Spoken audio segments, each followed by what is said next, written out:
All right, what's up, guys? This is Masada.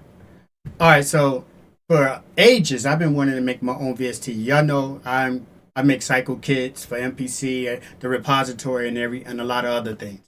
All right, so but I always wanted to make my own VST. You know what I mean? So I don't really have the coding experience, and I don't know any developers, and I darn sure don't have like 100,000 or more to develop my own plugin.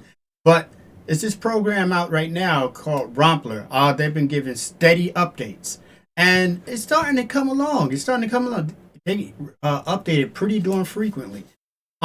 Even with the GUIs, like so, you can make up your own little GUI here and stuff, attach knobs and everything in the background to it. Like what I just use like a AI image generator, as you can see here. Like say I pulled up a piano in a professional recording studio. And so basically, I would take the image I have, I would select the image, and then I would download it. Then I would import it into Rompler as my background. Put some knobs on it, put some keys and whatever, and then assign my samples.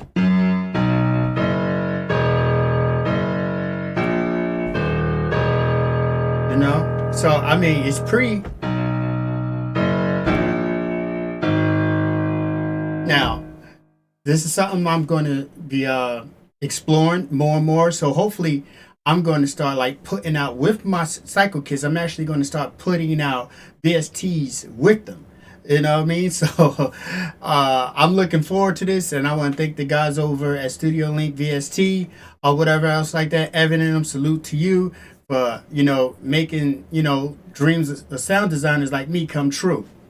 I appreciate you. I appreciate you, the whole MPC community, my musician fam. Love and respect. And go to thecyclekit.com. Support your boy.